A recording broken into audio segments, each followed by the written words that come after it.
So guys the other main thing is, अगर आज हम काफी सारे वेल नोन बिजनेसेस को देखें, अगर हम आज एप्पल को देखें, एप्पल के जो स्मार्टफोन्स मैन्युफैक्चर करके देता है वो कोई और करके देता है, that is Foxconn.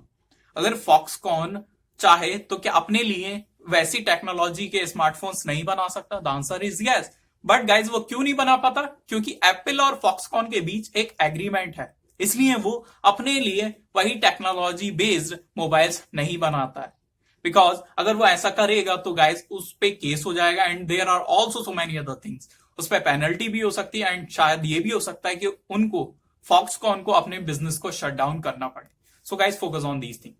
Hello guys, from this side I am Neeraj Saini, a college guy turned entrepreneur, now an influencer, speaker or a podcaster. And guys, today we are going to talk about the other important topic, that is non-compete agreement. Guys, ये क्या agreement है? Guys ये agreement वो है जहां पे आप अपने एम्प्लॉयज के साथ, अपने कोवर्कर्स के साथ या फिर ऐसे लोगों के साथ ये एग्रीमेंट कर सकते हो जो आपके बिजनेस में, आपके सिस्टम में वर्क कर।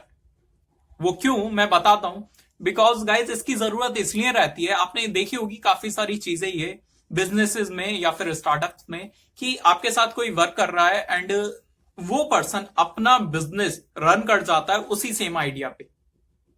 जो भी आपके कोवर्कर्स हैं या जो आपके एम्प्लॉयज हैं, उन लोगों ने सेम बिजनेस मार्केट में रन कर दिया एंड आपके लिए कंपटीशन खड़ा कर दिया। एंड जिसके बेसिस पे होगा कि आपका टर्नओवर डिक्रीज हो जाएगा, आपका मार्केट शेयर कम हो जाएगा, आपके कस्टमर बेस भी कम हो जाएगा।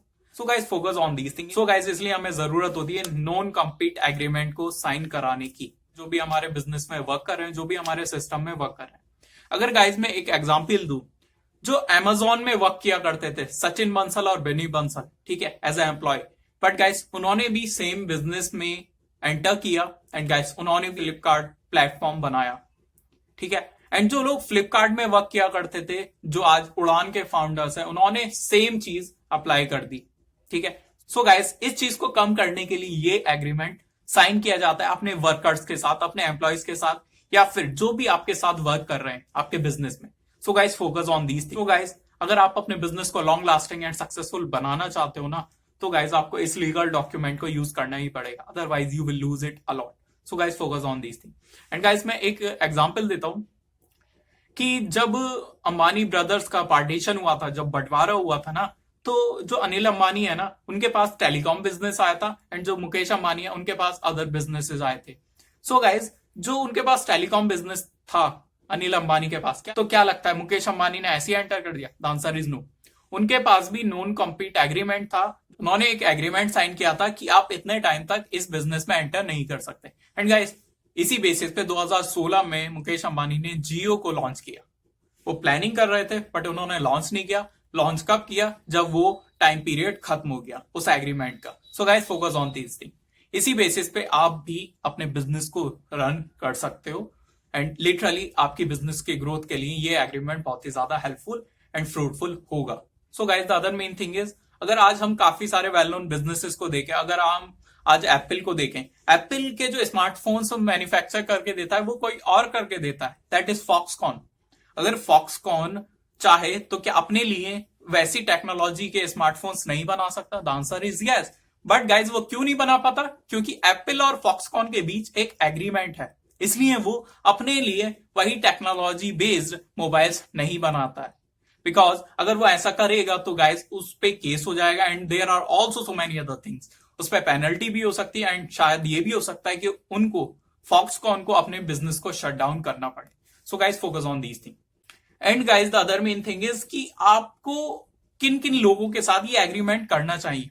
सो गाइज जो आपके बिजनेस में वर्क कर रहे हैं, ठीक है, आपके एम्प्लॉयज हैं, आपके कोवर्कर्स हैं, या फिर आपके डिस्ट्रीब्यूटर्स हैं, होलसेलर्स हैं, या फिर मैन्युफैक्चरर्स हैं, या फिर कंसल्टेंट्स हैं।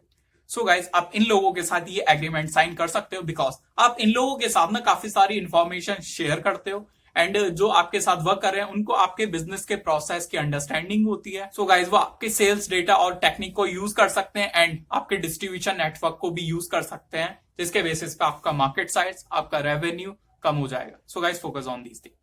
And guys the other main thing is that is कि कंपोनेंट्स क्या है, इस एग्रीमेंट के क्लॉजेस क्या है। आई एम टेलिंग यू कि आपको ये भी डिफाइन करना पड़ेगा, डिफाइन तो करना पड़ेगा ना कि किस बिजनेस में आप एंटर कर सकते हो, किस में नहीं कर सकते हो। पहली चीज तो ये। एंड नेक्स्ट थिंग ये कि कितने टाइम तक आपको ये चीजें सिक्योर रखनी है। अगर आप इस ड्यूरेशन के बीच में हमारे रूल्स को फॉलो नहीं करते हो तो आपको पेनल्टी पे करना पड़ेगा या फिर आपको कोर्ट में जाना पड़ेगा। That's it. सो गाइज आपको इन चीजों को डिफाइन करना ही पड़ेगा। सो गाइज जो ड्यूरेशन होता है ना इस एग्रीमेंट को साइन करने का, वो मिनिमम अप्रॉक्स 10 ईयर्स तो होता ही होता है। बिकॉज जब तक आप ये चीजें क्लियर नहीं करोगे तो गाइज वो कुछ भी कर सकता है एंड आपका जो एग्रीमेंट है वो एग्रीमेंट माना ही नहीं जाएगा।